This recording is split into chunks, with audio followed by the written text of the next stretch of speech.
Hi, I'm Mark Wybrow and this is the Electronic Cafe, the channel for the lovers of electronic music. And I'm Andy McNabb. Daft Punk is playing in my house.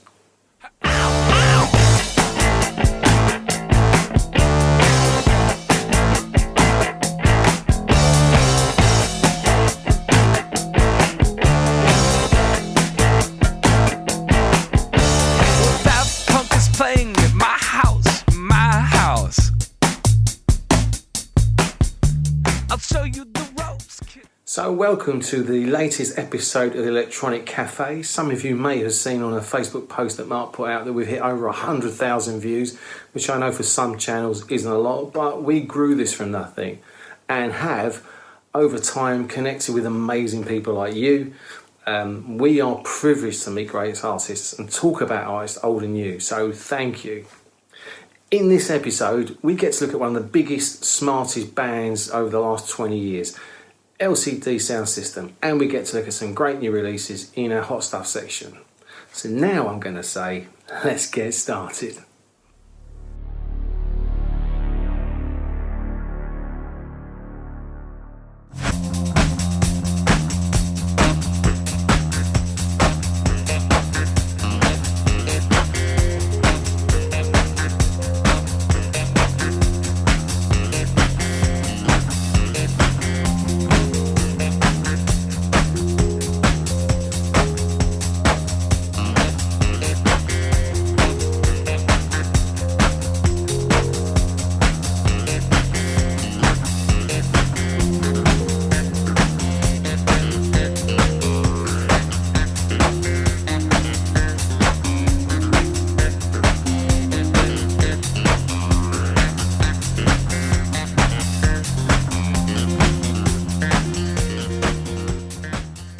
So, LCD Soundsystem, they're an American rock post-punk band from Brooklyn, New York, formed in 2002 by the very enigmatic and incredibly talented Mr. James Murphy.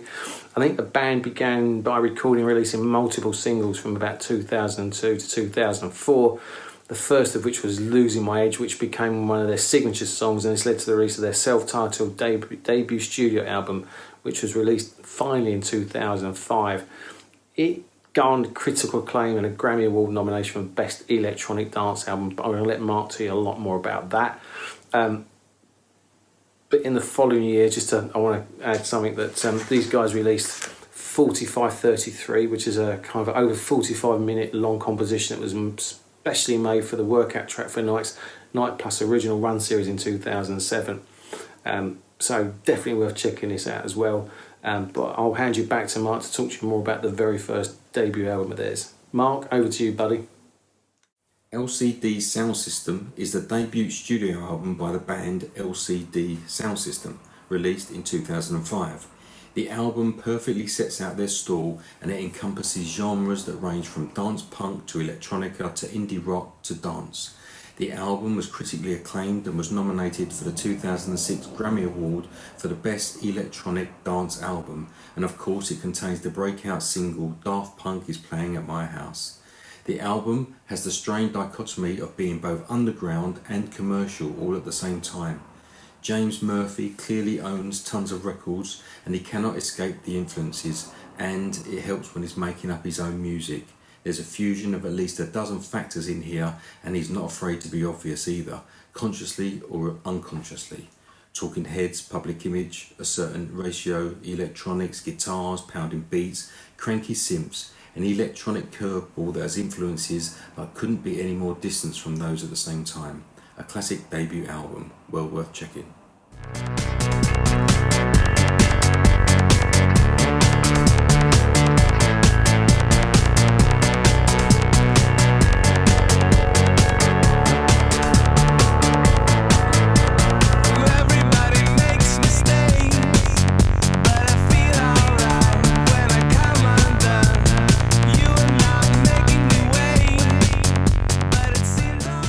So, LCD Soundsystem's second studio album, The Sound of Silver, was released on March the 20th in 2007 to critical acclaim I think praise included Mixmag awarding it the title of Album of the Month. There was a 9.2 score from Pitchfork, a 5-star review from The Guardian. The album's release was preceded by the single, which I love, North American Scum, which was released in February 2007. The subsequent single, All My Friends, included covers of the song by Franz Ferdinand and former Velvet Underground member John Cale.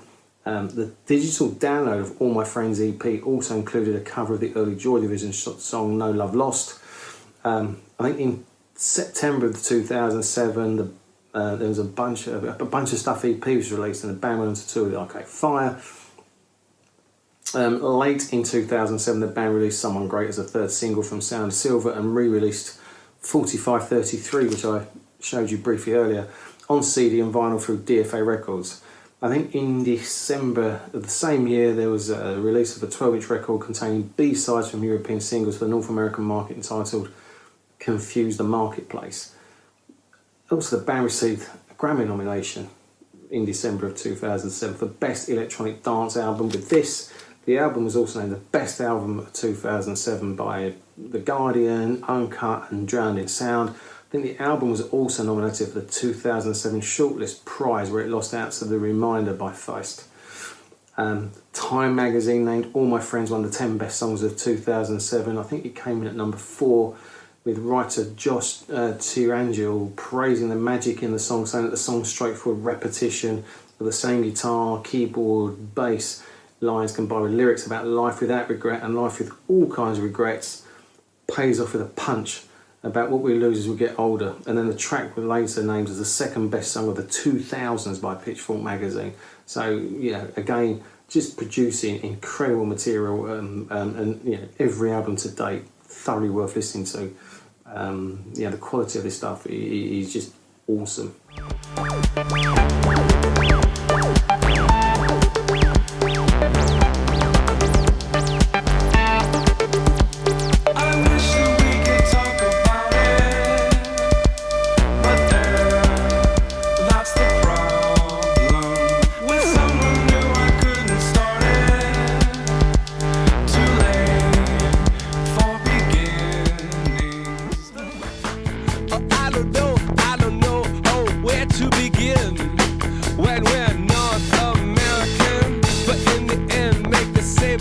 All over again. Come on now, Americans. We are North American scum. So the album titled This Is Happening was released in May 2010 in the US, UK. I think it was a day apart in the UK, it got released first. And he promised that James Murphy, this album, would be so much better than the other two. The band performed 2 secret gigs in New York City in April prior to the launch of the album, and apparently at that gig, Murphy made the impassioned plea with fans and industry attendees at the New York gig to not leak the album to the internet in advance of the May release. Apparently, it was reported in NME that James Murphy was on his knees on stage and said, if you get a copy of the record early and you feel like sharing it with the rest of the world, then please don't. Yeah, he spent 2 years with the band making this, and they want to put it out when we want to put it out, and it wasn't about the money. After it comes out, he said, give it to whoever you want for free, but until then, please keep it to yourself. For the 2010 edition of Record Store Day, the band released 1,000 copies of a single-sided 12-inch from this album called Pow Pow. And when speaking to the Quieters in August, Murphy insisted that LCD System would continue to record music staying. We'll do some 12 inches, things like that. And he just said he needed to get away from it being a big thing, which is probably a bit late because they were a big thing. And then they announced, sadly, in 2011, that they would be doing their last show at April 2nd at Madison Square Garden of 2011. The final song performed for that gig was New York, I Love You, But You're Bringing Me Down. The show lasted almost 4 hours with appearances by Arcade Fire, Reggie Watts and others. I bought the Blu-ray because I saw it posted everywhere at a lot of music venues, and I really enjoyed it. But at that time I was gutted that this whirlwind energy of a band was already calling it a day.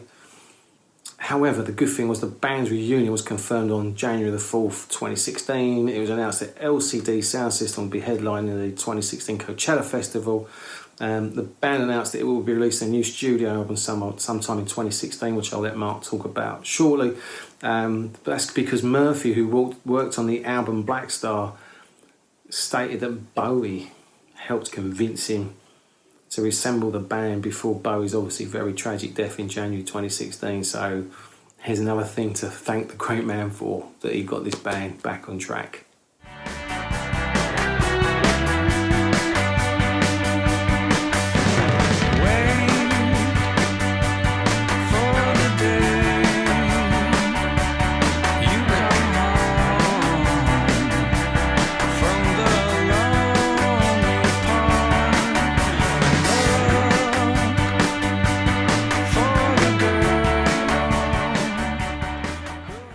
American Dream is the fourth studio album by LCD Soundsystem, released in 2017, and it is the first album after it was revealed that the band was reuniting after disbanding nearly 5 years earlier. The album received critical acclaim, and commercially it was their first album to top the US Billboard charts. American Dream is an emotionally charged, triumphant return, balancing bursts of dance punk energy with the usual synth-pop abstractions, powered by insistent beats and Murphy's distinctive vocals. All of the usual influences are present, and it's an album made equally for the feet, the brain and the heart. Instantly likeable with the usual mix of guitars, beats and synths. The song Black Screen is James Murphy's heartbreaking tribute to David Bowie. That's also an indictment of his own failure to connect. And there's also a sweet tribute to another fallen hero, Alan Vega, on the title track, an appropriately doo-wop inspired rocker. Another standout track for me is called The Police, sounding very much like the Psychedelic Furs. Another great album, and a 7-year sabbatical certainly hasn't mellowed James Murphy. LCD Soundsystem are a great rock band with synths, and are a wrecking crew of New York punk, disco, dance, electro. Great album, hard to pigeonhole, but if you don't know it, go and check it out.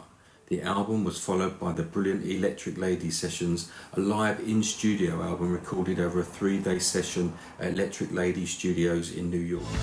But you're waking a monster that will drive you from your aureoles of gold. And your body will get cold.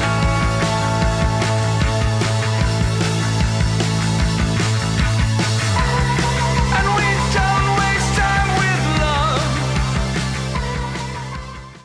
So another recording moment for LCD is where they performed 3 live songs at the Electric Lady Studios as part of a Spotify singles released on the 12th of September in 2018, with the songs being Tonight, Home, from This Is Happening, and a cover of the Chic song I Want Your Love. But then later in November the band released a cover of Heaven 17's amazing track, We Don't Need This Fascist Groove Thing, and then finally teased a full live album recorded at the same studio titled The Brilliant Electric Lady Sessions.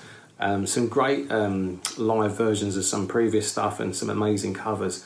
Well worth checking out if you haven't heard it.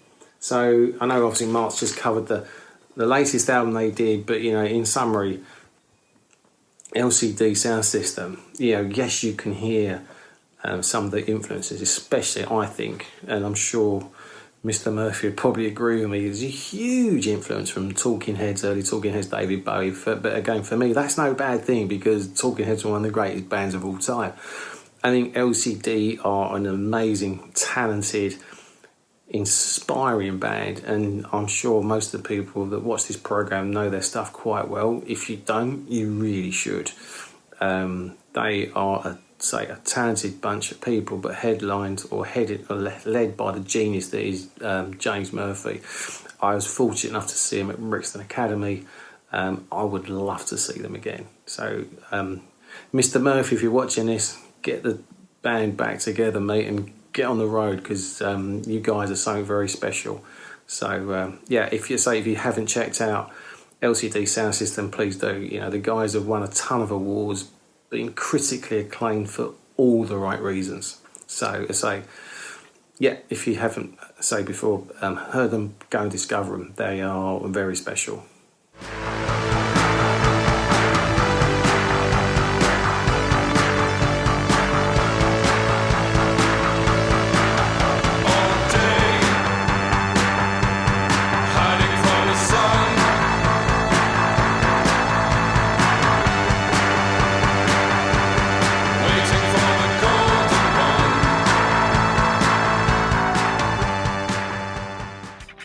Evil men with racist views spreading all across the land.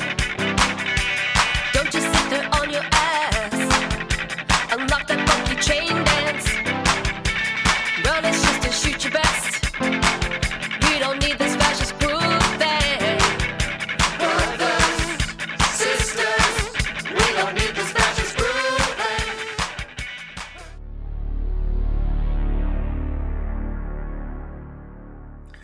So welcome to our hot stuff section where we talk about some new releases that Mark and I are absolutely loving right now. And one album that I can't wait to talk to you about is the new album, All the Colours of You, by the fantastic James. You know, few bands have had such a varied career as these guys. You know, they started off on Tony Wilson's Factory label before becoming sort of indie disco stalwarts as kind of pissed up students on cheap booze shouting out, you know, sit down. Obviously led by the whirling dervish frontman Tim Booth. Their shows are live shows are stuff of legend. I've been fortunate enough to see a couple, and each of their 15 albums really try to do something different with varying degrees of success, but they deserve full marks for never settling for second best or just churning out the hits. I think after 4 decades in the business, they are back with their 16th new album, All the Colours of You, as I said, and it's their first album on the new label Virgin Music. It was partly recorded before the pandemic and produced by the Grammy Award winning Jackknife Lee, who has worked with U2, R.E.M., Taylor Swift, Snow Patrol, The Killers. The band, who are obviously no strangers to the studio, so he brought a fresh approach to their sound, and working remotely from his studio, liaising with Tim Booth and bassist Jim Glennie to kind of reimagine their demos. And I think Tim Booth said with all the shit that went down in 2020, this was just a miraculous conception and another big jump forward for us on the back of the last 3 albums. He said, I hope it reflects the colours of these crazy times. Sweet 16 is a proper album. There's no fillers, and it's up there with our best. I would totally agree. As soon as I put this on, it's just got an amazing, tuneful, anthemic, stirring, passionate sound. One your turntable will thoroughly love. Funny enough, there's one track on here that I believe really reminds me, and I think it's Wherever It Takes Us, has hints of LCD Soundsystem, funny enough. But it's just, from the first song on the album opener, Zero, the prophetic We're All Gonna Die. You know, Booth typically takes on difficult subjects on every track, with themes ranging from politics and climate change to dealing with the loss of a loved one during the pandemic. There's a track called Miss America, which examines that country's tarnished image through the eyes of a beauty pageant, while Beautiful Beaches focuses on the fires that ravished California and follows a vision that Tim had of an earthquake which would literally cause his family to flee the refuge, as he sings that life we left behind, we're racing down to those beautiful beaches. I think the title track is the first single as James tackled the Trump years head on. Based in the USA for years now, Booth witnessed firsthand divisiveness and hatred stoked by the former president, and he rails against the sharp rise of white supremacy, offering hope of a new and brighter future with the refrain, love all the colours of you. As I say, this is, for me, one of the best albums that James has done in their 16 album career. Arguably their top 3. If it's their greatest, that would be for you to decide. I think it's certainly up there. As soon as I put it on, the lyrics, the emotion, but the way, I think as the guys talked about earlier, you know, the working with Jackknife Lee gave it a real fresh sound. I think for James fans that know them really well will fall in love with them again because it's such a great album. People that haven't heard their stuff will discover a band that is going to be in their consciousness for a long time. This is mind-blowingly good. So check it out. As I say, it's the new album, James, All the Colours of You.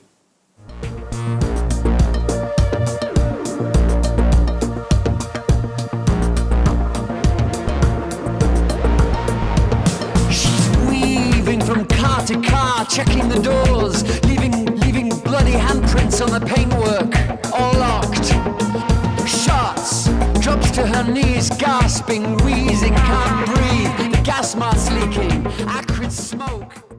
My first Hot Stuff album choice is a bit of a curious one.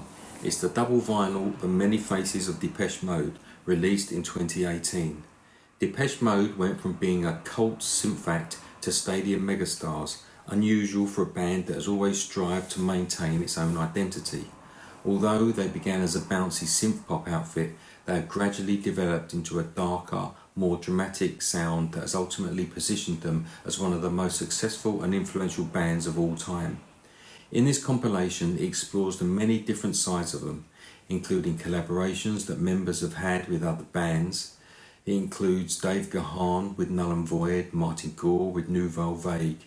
It includes members' side projects, and it covers classic songs like Ice Machine or Master and Servant or Black Celebration by an array of other bands or artists. Albums like this are not usually my kind of thing, but this is a fantastic compilation and good to see their far-reaching influences and revisions of their amazing catalogue. Go on, give it a whirl, have a listen. Let's have a black celebration.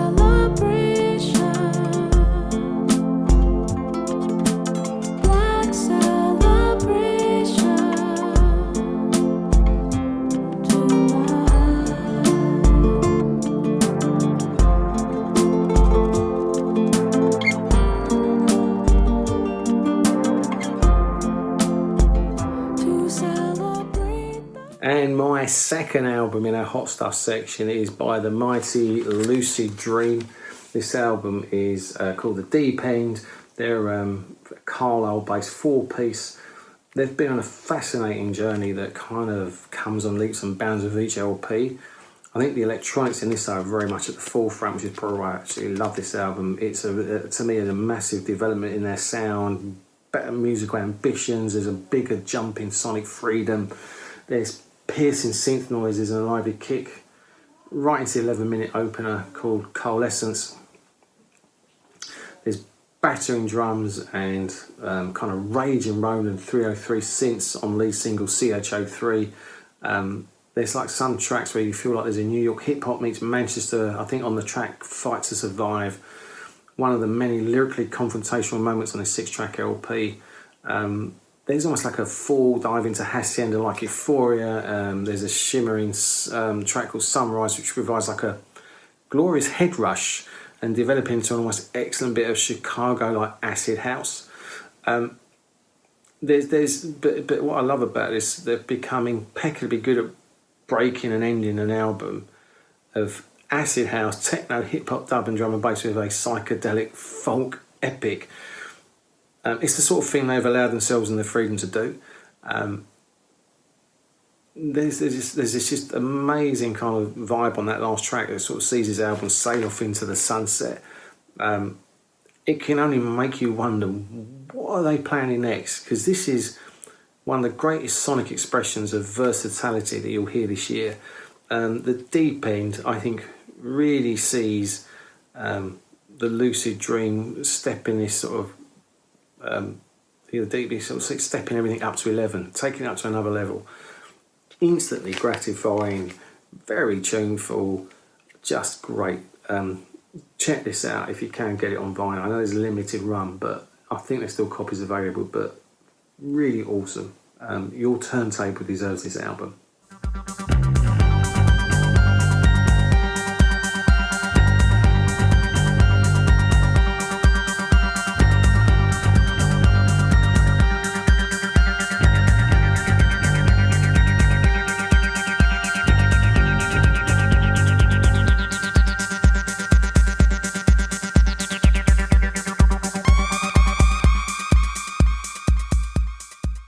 My second Hot Stuff album choice is this, Incidental Music, the debut solo album by Manchester band W.H. Lung, released in 2019.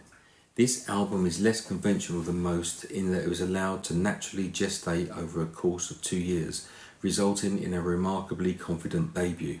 The album is full of crisp production with synths and electronics, 8 songs that radiate and weave between shimmering synthpop and the infectious motoric krautrock grooves of 70s and 80s Berlin, not forgetting the crisp guitar lines and the hazy psychedelic soundscapes.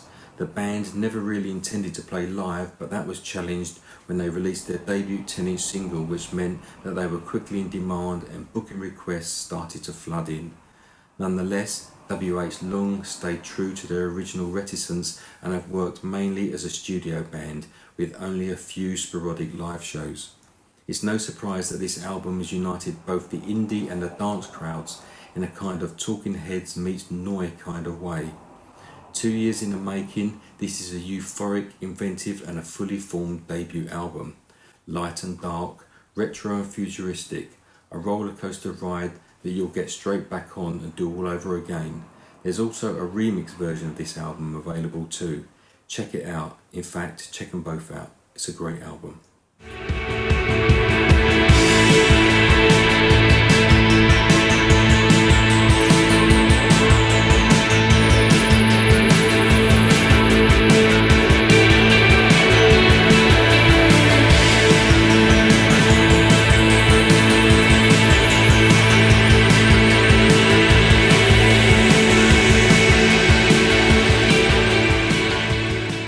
Okay, so I hope you enjoyed Mark and I's whistle-stop tour of the incredible career of LCD Soundsystem and the hot stuff reviews that we put on this episode. If you've not subscribed to this show and you like it, please subscribe. If you've got fellow friends that love music, tell them about us. We've got some great stuff coming up. We've got the Mark Reeder interview being broadcast very shortly. We've got a ton of other interviews lined up. Far too many to mention, but we're dead excited about who we're meeting over the next few months. So Mark and I say look forward to seeing you on the very next episode of the Electronic Cafe. Stay safe, take care, and I'll see you soon. Bye bye for now. Stay safe, take care, and thanks for watching the Electronic Cafe. We'll see you again soon. Bye bye.